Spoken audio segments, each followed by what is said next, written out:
Okay, so good evening, ladies and gentlemen. My name is Nathaniel, and today we are going to speak with Sandra. Sandra, one thing I really love about Sandra is her perseverance. She doesn't give up. She went for her visa interview for the first time and she got denied. Many people at that point would just give up, but she didn't. She decided that let me try again for the second time. So Sandra decided to go again for the second time. Again, she got denied again for the second time. So Sandra said, no, I have to try again for the third time. She went there, and the visa officer said, I'm sorry, but I can't approve your visa at this time. But she decided that let me go again. And finally, she got approved. So, without wasting much time and without wasting your time, we are going to invite Sandra to the stage and she is going to talk to you about her experiences. We are going to ask her a lot of questions. And at the end, if you have any questions for her, you just ask her. Okay. So, without wasting much time, we'll go for a short commercial break. Then Sandra will come on board and we talk to her.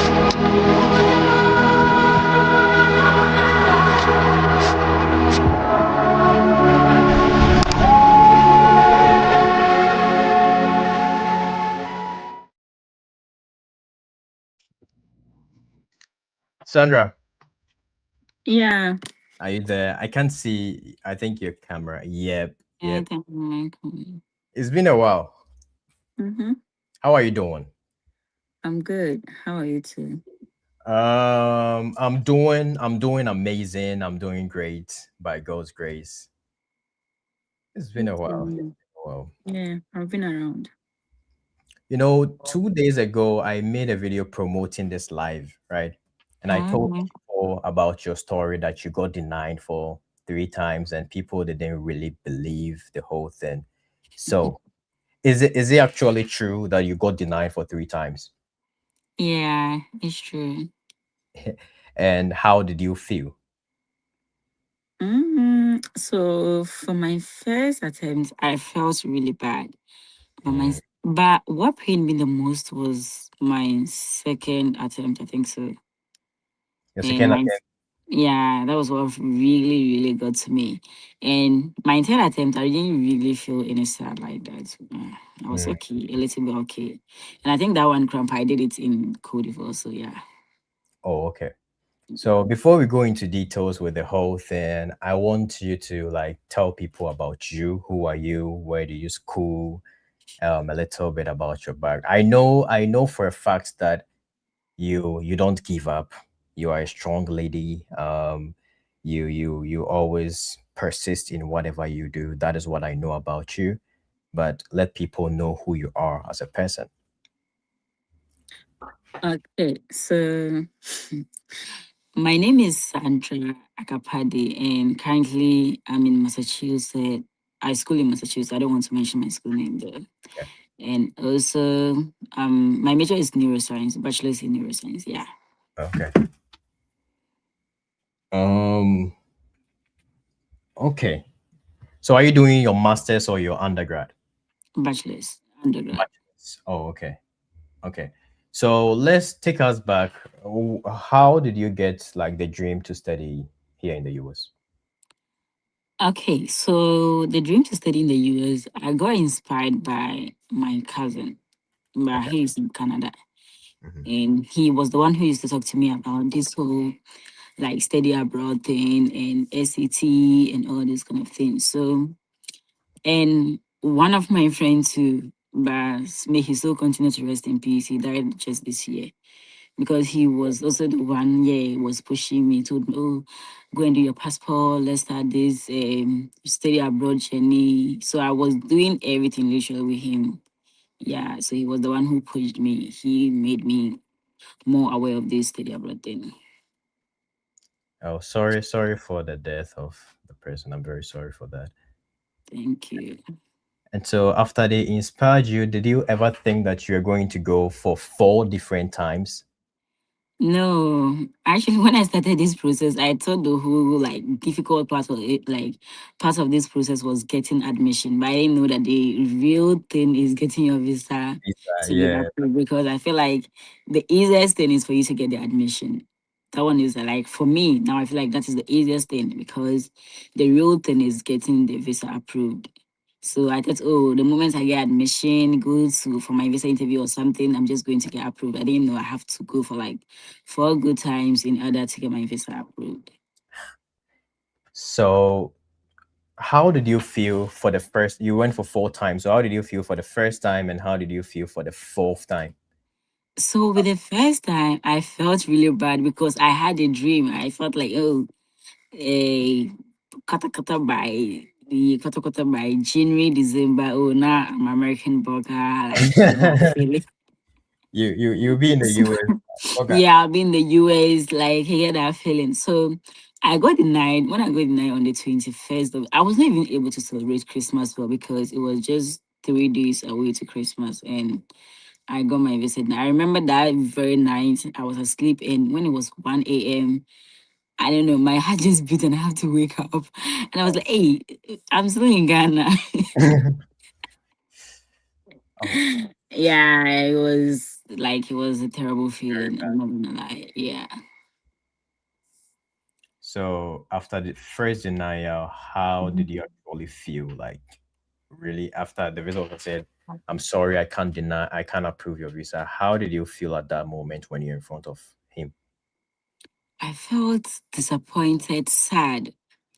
Mm, I just told myself that, oh, this is not the end of life. So I'm going to reapply again and then go for my second attempt. okay. Okay. Yeah.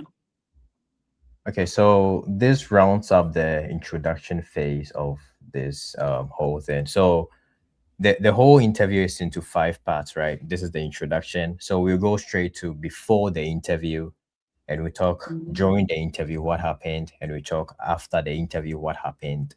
And finally, if you have any last words, you give to everybody who is watching. Okay.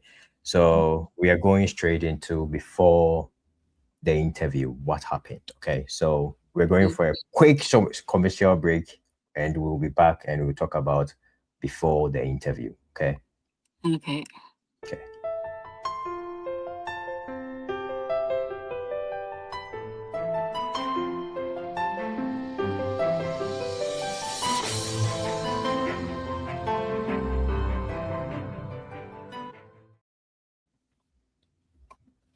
Okay, Sandra.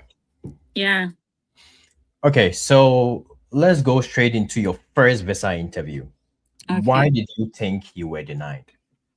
Okay. So with my first interview, I just pray I remember everything, but Yeah. I felt like I was not really prepared because I remember the visa officer asked me a certain question which I was not able to answer. And then he gave me like 3 chances to prove myself, like to answer the question, but I was not able to answer that particular question. And then he told me that I'm sorry, your visa cannot be approved at this time and you have to try again or something.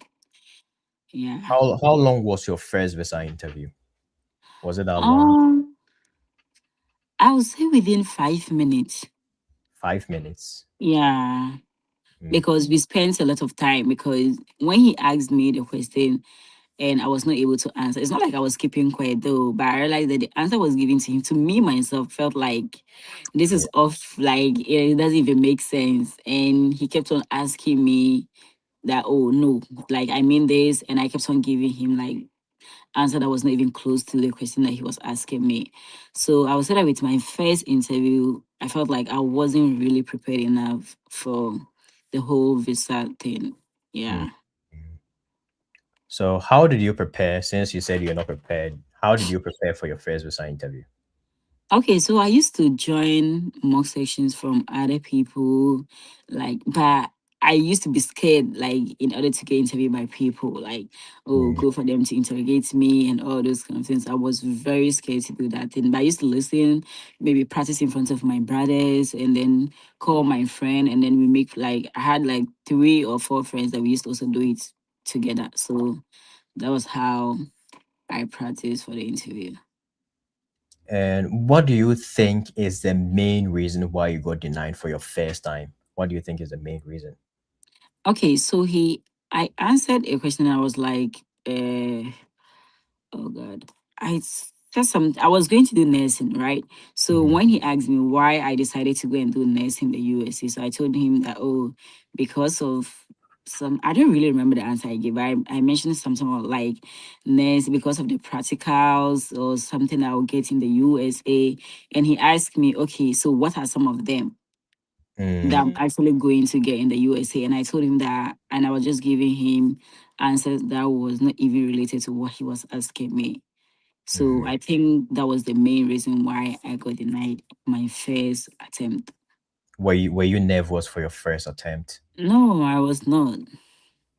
But you think it's because of the answers, that's why you got. Yeah, yeah. Oh, okay. So I've gotten some comments. So Dinah Mhm. said, "Wow," and Latifa said, "I won't give up." And Yeah, Dinah they said, should not. I'm so inspired." Hmm. So thank you for sharing your story. So let's go straight to the second visa interview. Why did you decide that I will go again for my second time? Okay, so with the first one, I realized that, oh, I was not prepared. So let me just prepare more and then go back for like the second attempt. So that was what I did. So, but when I came home, I had to do like several applications again. But later on, I reached out to the school, which I sent on my previous interview, and then they increased my scholarship. So that was when I thought, oh, right now they have an upper chance or a Mm, reason to give to the visa officer in case they ask me like what has changed on your application or something. So I just had to go with the same school again. So I went to the embassy with the same school again, just because I had my scholarship go up. I had more scholarship. That's what I'll say. Okay, so after your first denial, how long did you wait till you went for your second one? Okay, so after my first night, I think like 6 months. 6 months. Yeah, 6 to 7 months. I think so. Yeah. Did you get a full scholarship before you went for your second try or no? No, I did not. Oh, It's okay. just that my with my first attempt, I had a deficit of 23,000 or so, and with the second one, I got a deficit of $17,000. So that Mm, was the only difference. I didn't get any full funding or something. oh, okay. And Yeah. after 6 months, you decided that let me try again with a Mhm. 17K deficit. Yeah. Hmm. And, and what happened? And I got denied again. So, what do you think? Why were you denied for the second time? With the second time, anybody that asks me, I don't even get like any good answer to tell them because with my second when I got there, the visa officer just asked me, why are you going to the United States? And no, I think she asked me why this course, and I told her why I decided to do nursing, and then later on she was like, "Oh, I can see we're here in December. What has changed?" Mm, And I told her how I've gotten good scholarship now and all that. She didn't even let me finish, and she was like, "Oh, I'm sorry, you do not qualify." that was it. Hmm. So, which one was more painful? Is it the first one or the second one? The second one, because the second one I had routed like for it. And the what made it painful was that I had friends who got at like their visa approved with the same school. So I was Mhm. like, oh, like right now, I'm very sure say I'm going to get it. And then I used to do mock section with like some people. So they're like, oh, your story has changed. Like you've gotten more funding. This time around, you're actually going to get it. And the period I went, that was when most of my friends were actually getting their visa. So the positive vibe was there till I went and then I got denied. So I really got pained. I was like, it really got into me, but I still said that was not the end of life. Oh, okay. That's great. So you did your first one in Ghana, right? Mm-hmm, mm-hmm. Second one you did it in Ghana as well. Yeah, What about the third one? Where did you that do it? was when I went to Cote d'Ivoire. I think so. Cote d'Ivoire. Oh, okay. So, how long did it take since your second denial, and how long did it take from second denial to your third one? I think it was just within a month because I got denied in July and then I went to Cote d'Ivoire in August. So it was just within a month. and I Mm, went for my third visa interview. interview. Okay. So if you just joined, we are speaking to Sandra who got denied for 3 different times. And as I said in the beginning, she has this persistence, she has this drive to impact. She doesn't give up. So if you're watching right now and you're seeing her story right now, don't give up. And so I'm going to share with you her TikTok handle. So you all should follow her if you have anything, or that's her TikTok handle. Those on YouTube, you can see it right now. So go there, follow her. Do you have Instagram? Is it the same name on Instagram? No, I'm actually not. I have Instagram, but I'm not active on Instagram. Okay, but you're active, very active on TikTok. So yeah, Yeah. that's her TikTok account. If you're on TikTok watching me, the name is Miss Poker. Yeah, you follow her. If you need anything, if you've been denied before for the first time and you want to try again for the second time and you are very nervous, just follow her, reach out to her. She's really going to help you with everything. Okay. And this is my other account. I have to follow you as well. Okay. So let's go straight into the third visa interview after you got 2 denials. So you said the first one, you went there, you got denied, you waited for 6 months, you got more Mm-hmm. scholarships. You went for Yeah. your second one and denied again. Yeah. And you decided to change the country and go for the Mhm. third one. So what happened? So when I went to Cote d'Ivoire, I think I got to the visa to the embassy, and then we went through all the immigration and everything. And I don't know if anyone has been to Cote d'Ivoire. That place is not crowded. Like I Mm, think when you go in the morning, with just 30 minutes, everybody will be done, and then they'll be out of the place because they don't have a lot of people there. So the visa officer asked me why I left Ghana to come and have my interview in Cote d'Ivoire. So I explained myself that my start date was getting closer, and then I was not having like dates in Ghana. So I decided to look for a nearby country to have my interview done. And also, the second question was like, why did I choose to do this course? And then I told the visa officer. And the third was like, why did you choose this particular school? So I spoke about how the school is doing well when it comes to nursing, and how they are being known for the best nursing school when it comes to Minnesota, Duluth. And he was like, what did he even say? He said like, Duluth is a small community, so even if maybe probably like the school is a big nursing school, it doesn't really add up to anything.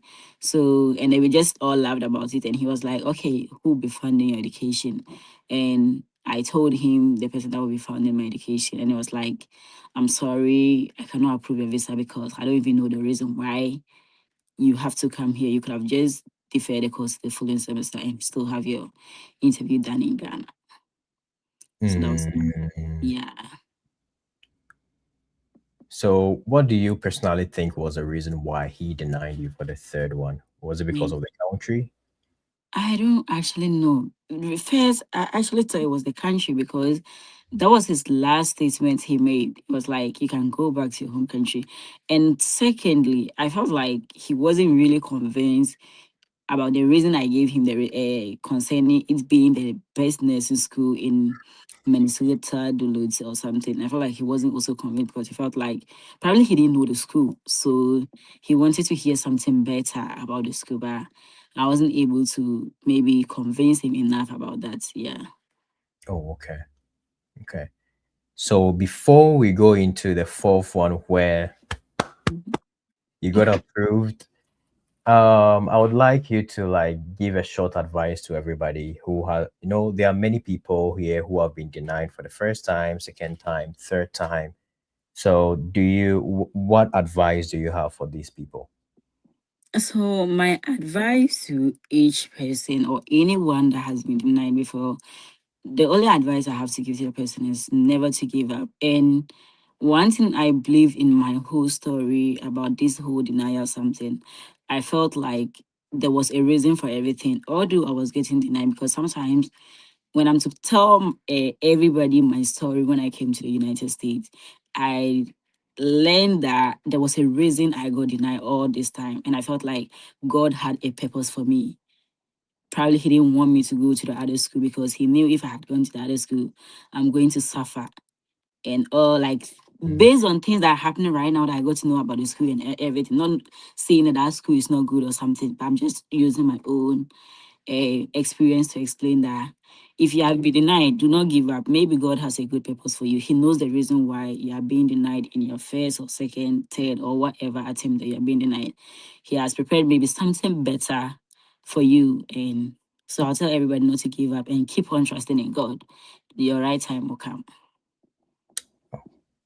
God Yeah. has a reason.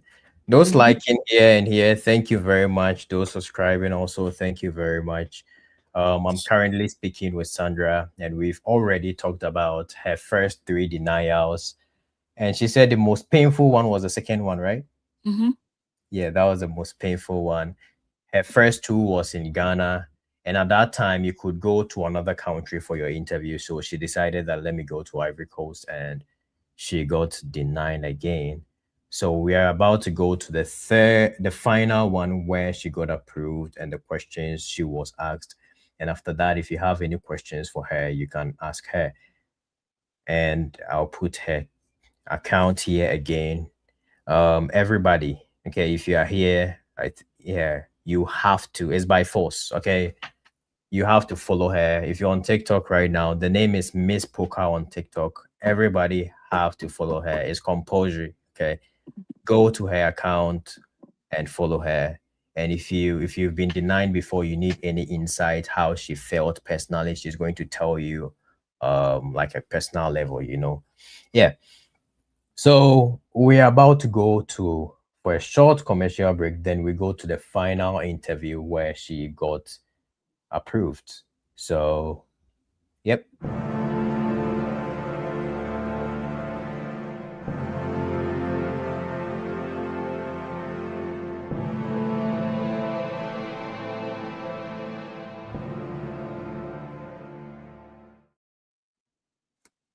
Okay, Sandra.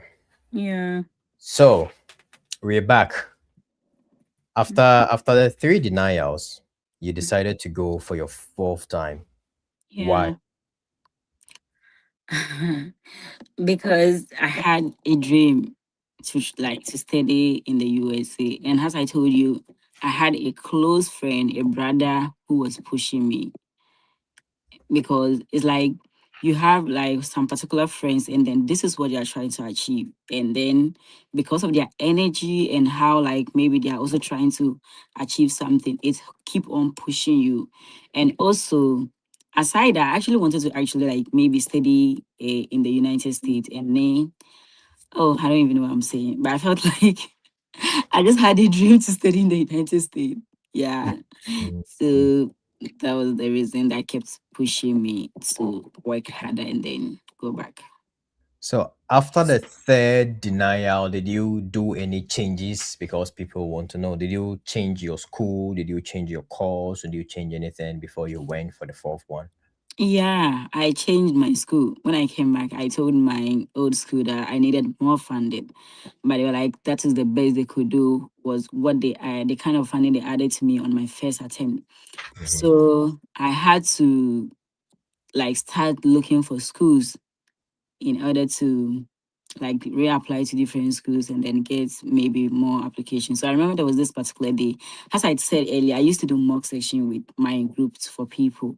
So this particular day, I was just lying there and I told myself that why didn't I just go and then try to organize mock section for people, and then I'll get to see school and their funding to see if maybe I'll be able to apply to some of the schools. So that particular day I was doing a mock section because I wanted a list of schools that give like good funding. Oh, So yeah, so when I was doing it and I realized there was this Nigerian girl which is currently in my school now. She came to put the school there and then she put the funding they were giving and everything. So I applied, I got admission, and then, but when I got admission, they didn't actually give me enough funding. So I was just there one day, and then one of the advisors reached out to me that, oh, you could do this and this and this in order for me to increase your funding. So mm, I did, and then they increased my funding. But as at that time, I had a different school, which was, is it Oklahoma's? State University or Western Oklahoma State University. I don't remember. Southwestern Oklahoma State University. And that school, my deficit was 17, but I had no scholarship because they gave me in-state tuition and then I was supposed to pay 17,000 every year.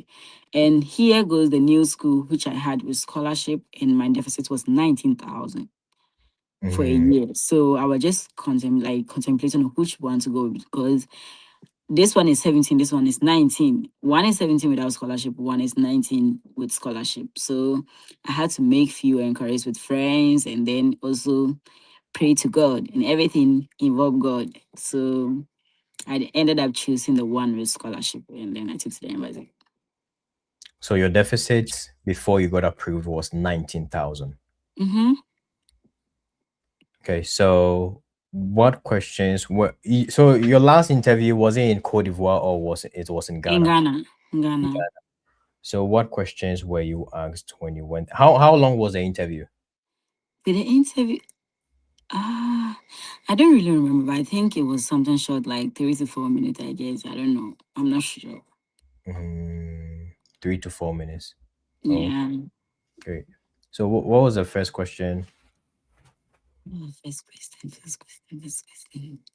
I think her first question was why this program? And I had changed my course too. So that Mm, was her first question was like, why have you decided to do this program? So I gave her my reason why I wanted to do that program. And the second question was like, who is funding your education? So I told her the person that would be funding my education and everything. And then her third question was like, I can see you've been denied before. What has changed? So mhm, I told her, oh, right now I have this kind of scholarship and blah, blah, blah, and all that. And she was like, how much was your first, like your second, like my recent interview? How much was the scholarship that I got? So I mentioned 37,000. And she asked me, so how, like, how about this one? I was like, 48,000. And mm, she checked through my I-20 and then she asked me, oh, okay. So after that, she asked me again, who did you say is finding your education again? And I told her the exact words, like the exact same thing I told her. And she was like, oh, okay.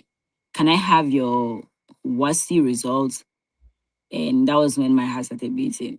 It's not like I feel mm, totally, but I was like, this was the result. Please, so I didn't say I failed in my West, but I'm just saying that it wasn't actually what someone would be like, hey, wow, like you're able to get scholarship with this. So mm, I gave her my West results, but when I was giving her my West results, I added everything like my transcript, my SAT results, and I gave everything to her. mm, So when I gave it to her, and then she looked at my West results, she was like, did you use this to get your scholarship? And I was like, I was actually expecting this kind of question. And I was like, not necessarily, but I use my SAT. And she was like, where is your SAT? And I was like, it's already with her. So she checked through my document and then she was like, oh, okay, where did you write it at? I said it here in Accra. And she was like, oh, okay. You said who will be funding your education again? And I said, I mentioned whoever was supposed to fund the education. Then he said, okay, congratulations, I'll be approving your visa. okay, nice. Yeah. S- So you said it took like 4 minutes. Probably. I'm not really sure. I don't know. Mm, so do you recommend, since you talked about SAT, do you recommend anyone going for like a bachelor's degree program to write the SAT or no? Yeah, if you have the money, you can. But if you don't have, you can start the application because sometimes this whole process demands a lot of money. So if maybe probably you are having application money and you end up using to write SAT, you end up not going anywhere. So if you have the money and then you feel like you can sit down and learn to pass Mhm. there, I would advise you to go for it. Okay. And this is one question I ask everyone I interview. What is the dress code you recommend for everyone who is going for their interview? What did you wear? I would just say just be decent. Don't overdress. Some people end up wearing like suits. Some people even end up taking like going for to sew new dresses, looking all like I even saw a certain lady with a how is it called Alpha Art t-shirts and all. Please, Alpha, my parents, no one should come for me. Oh, Alpha, I'm not Alpha. against it. Hmm. They will come for you.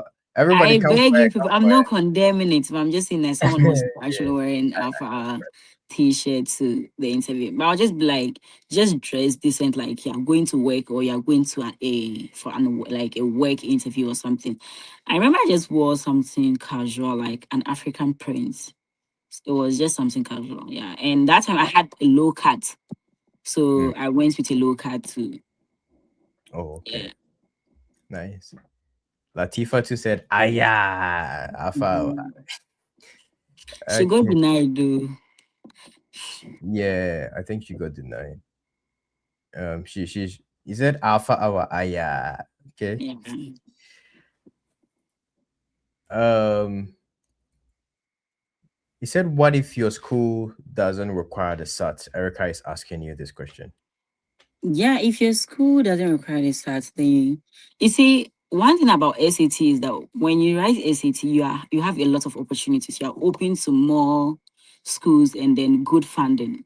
Mm-hmm. Most schools who do not require SAT probably do not give, like, I will not say they don't give good funding, but if you don't have SAT or if your school is not requiring SAT, then means your WASI is actually good in order for them to like give you good funding or something. But if maybe you're someone that your WASI is not actually that best for you and then you want to get to like probably get a good funding or something, I'll ask you to add the SAT because it will help to like give you more chances in order to like get a good scholarship or something. So Mm-hmm. just to pave a way for you to get funding. Okay. So finally, we go to what did you feel after the interview? How did you feel? With my first, I felt I don't know because with my first interview, I was very nonchalant when I was going there. I Mm, acted like I didn't care. Whatever happens, I'm okay because I've been there already and then it's always denial, denial. So I was like, whatever happens, I don't really care. But although I was actually praying for my visa to get approved, but it didn't really put enough pressure on me like my other interviews, the kind of pressure I went through and everything. And I felt normal. The mm, kind of excitement I would have felt during my first and second interview, that was not the kind of excitement I felt when I had my fourth vista because I was like, face a lot what of happens? disappointment. Yeah, so the Yeah. what happens should happen. So it came as like a surprise because I remember when the officer was like, your visa has been approved. I wanted to ask her, are you sure? You'd be like, okay, I've denied you. If you don't like it, deny. Yeah, because that day I went through a lot of shiggy at the embassy. So it was just a mixed feeling. Yeah, because I went through a lot at the embassy before it was even time for me to get interviewed. Yeah. Oh, okay. Yeah. Okay. And many people ask this about the biometrics. Do you have to do your biometrics before your interview or Yeah, during you your? have to do the biometrics before the interview. And I remember when I was doing the biometrics, one of the security officer told me that my everybody should always check this their DS-160 and then the appointment, the barcode if Italy. Because mine, they nearly canceled my application on that day because of that issue. Even though Mhm. it was not my fault, it's not like it didn't match. What was on the my appointment and my DS-160 actually matched. But on their system, they had seven. But on my DS-160 appointment, I had Z. Mm. Yeah, so it actually wasted a lot of time and then they nearly canceled my application. So there was this guy who came and was like, oh, they should let him try and see if he'll be able to do it. And then he did it and it worked. So people Oh, should pay attention to that. that's why you felt numb when the resource said you have been approved. You didn't even care No, because. no, that was not the reason why. The reason why I felt that was because I was actually praying and rooting for one visa officer. And when I got there, he was the only person available interviewing. But when it was my turn to go for, I remember there was three people and I was the fourth person to go and join the queue. And there was this girl at my like sitting beside. She was like, "Go, go!"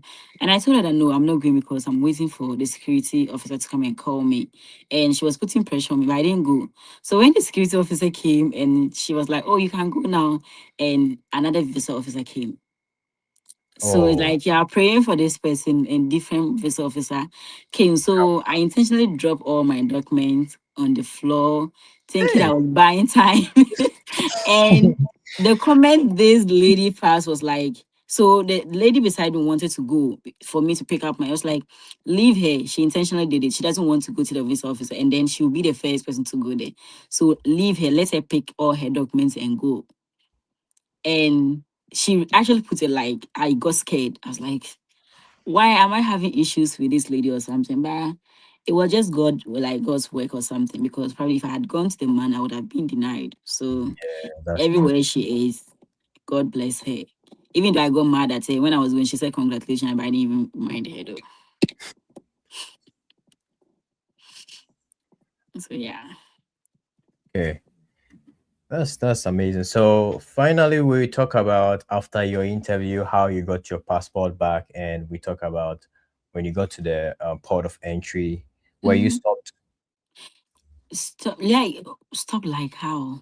like where you asked a lot of questions. We're about to talk about No, that very soon. So that is the no. next session. We talk about that, and if anyone has a question for you, they will ask you. And if you have any last words to say to everybody who probably got denied for first time, second time, third time, you talk to them personally on a personal Okay. level. Okay, so we are going Okay. for a short break. Then we'll be back. We are going to talk about what happened after her interview and when she finally traveled.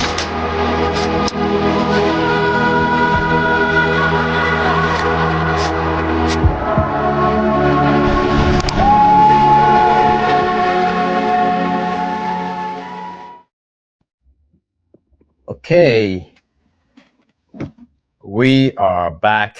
Okay, Yeah.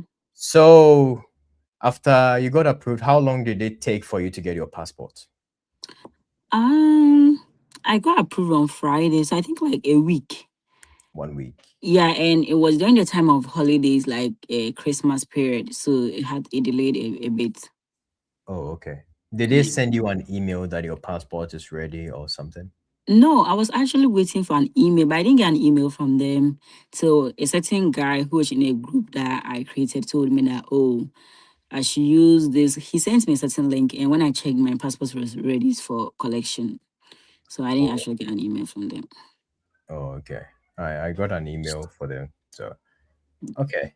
So when you finally traveled, we got to the port of entry. Were you stopped by any CBP officer or something? No, Or I you think were the only question I got asked was, how much are you having with you? mm, And I mentioned how much I was having. And she was like, oh, okay. And then she was like, do you have any form of meat or anything in your bags? And I said, no. And she was like, oh, okay. And oh, she gave oh, me back my passports. that's great. That's great. Mine was way different. They asked me a lot of questions. I was like, nah, Oh, yeah. I think it was more than my visa interview. My visa interview was quite short, but when I got there, yeah, I was not really asked enough oh, questions. okay, great. So, if you have any questions, if you are here and you have any questions for Sandra about her interview or what actually kept her going, she's talked about a lot, but if you want to ask her any question on a personal level, you use the link I'm putting in the comment to ask her any question. So you join, I'll pick you up, you ask her any question you want her to answer, and she's going to answer it for you. Dinah said that is amazing. And Young Message said, I'll respond to you. I'll respond to you. Um, yeah, Dinah said that is amazing. So yeah, so if you have any questions for Sandra right now, you can ask her any question about her first interview, her second interview, her third interview. You can ask her. Um, Someone is asking, was it masters or PhD or bachelor's? Bachelors. Bachelors. Bachelor's. Oh, great, great, great. He said, "How has your day been?" I've been amazing, Serenity. I've been amazing. He said, "I came late, but can you please ask her how many questions did they ask her?" So how many questions were you asked? 4 to 5, I don't remember. Which of Four. them is it? The interview or the port of entry? Sure. Oh yeah, I think the interview. I think the interview. I which of them though? Yeah, that's what I was laughing. You went to like four. Huh? Hmm. I think the last one where you got approved. She's asking Mm, which of them. Which of them is it? The first one, the second one, the third one, or the fourth one?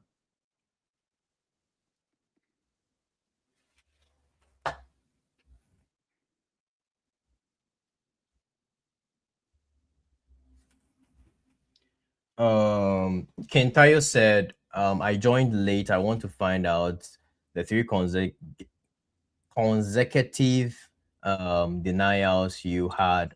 Were you given a fully funded scholarship? no. No, she wasn't. Um, Bright said getting bank statement to cover up for the deficit is not easy. Yep, it's not. Yeah. It's not. And sometimes it's not Yes, hmm. because sometimes it's not about like when I go here before I realize that thing that it's not about getting the bank statement. So It's will you about be pay. able to pay the money? It's about pay. I remember I had to pay $6,000. I was dying. Hmm. It's not easy. Hmm. So I sometimes sit down and wonder how people are paying like 40,000 USD. Like, is it Most of how? them, most of So, them are taking loans. oh, Yeah. so do you think someone with a deficit of, let's say, 20K, the person can work on campus and pay? Hmm. But the on campus money cannot even take care of you yourself. Now to talk about like using it to pay school Pay fees or something. fees. That's crazy. So what Yeah. advice do you have for these people? They say, "Oh, when I come, I'll work and I'll pay. I'll come, I'll work and pay on campus." That to be honest, that thing actually doesn't work because probably when you're in Ghana and someone said, "Oh, you cannot come here and work," you feel like, "Oh, maybe the person doesn't want you to come or something." But when you come here, that is when you go through the actual depression. Maybe when it's time for school registration, school is like actually resuming, and then you haven't paid your fees, and your DSO keep on sending you emails. I'm going to terminate your service. I'm going to do this to you. That is when you feel like you will feel it within your body It's not easy. because it's not easy. It's not easy to work and pay. Like you cannot work even with your summer. Like with summer, you cannot even work and pay it. Now to talk about like being in Yeah, school and the same time you are working on campus job that a week you're actually getting like $300, a month like 900 after taxes, like probably like 700, 800. You will not be able to use that money to pay fees because remember you're going to eat, you do other things, you buy clothes, you buy other groceries to feed yourself. And I feel like when you're having, unless maybe probably have the mindset that when you come, you're going to transfer to a community college. Without mm, on cramp or no, although the fees are a bit like less low. expensive, but it's still not easy or something. So I always advise people that even if you come with a huge deficit, look for different school and transfer it. Don't wait till your school fees will pile up and then now you will be going around asking for a how GoFundMe because sometimes the friends that you're asking them to contribute towards your GoFundMe, they're actually going through the same problem with you. So no one will be able to contribute towards your GoFundMe. You get it. So I'll just advise everybody that even if you're coming with a huge deficit, which I'm not going to advise anybody to do that, but if you come, do not wait. Transfer to a school where you can afford. Yeah. Mm, Because paying, I remember I had to pay $8,000. That was for my spring semester. When I came fresh, I was not even working. I had not worked before, but I was supposed to pay $8,000. And I asked myself, that was when I was actually going through a lot. I was like, hey God. And every single day I was getting emails from my DSO.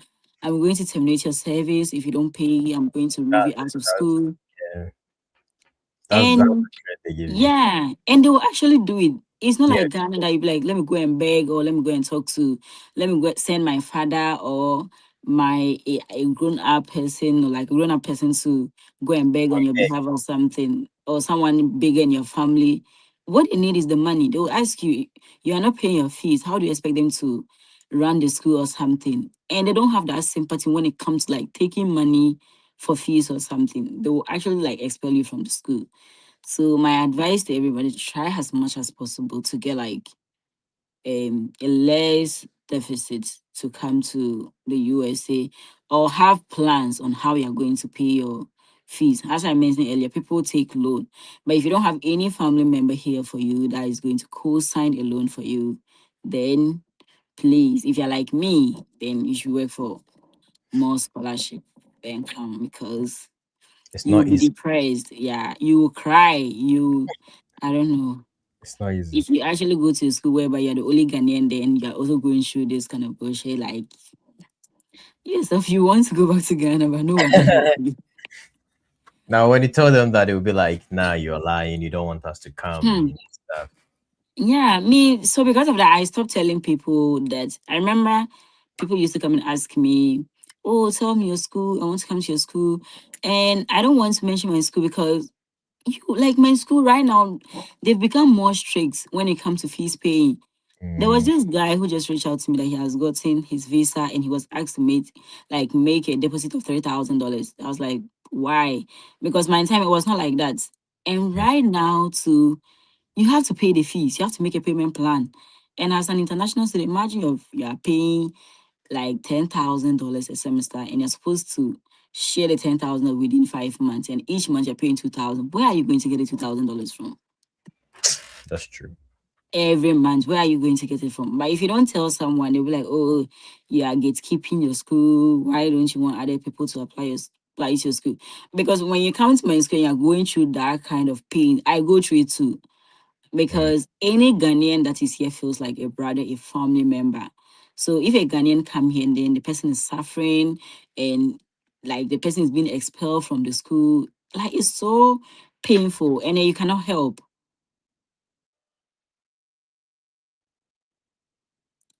So yeah, I think it's life mental.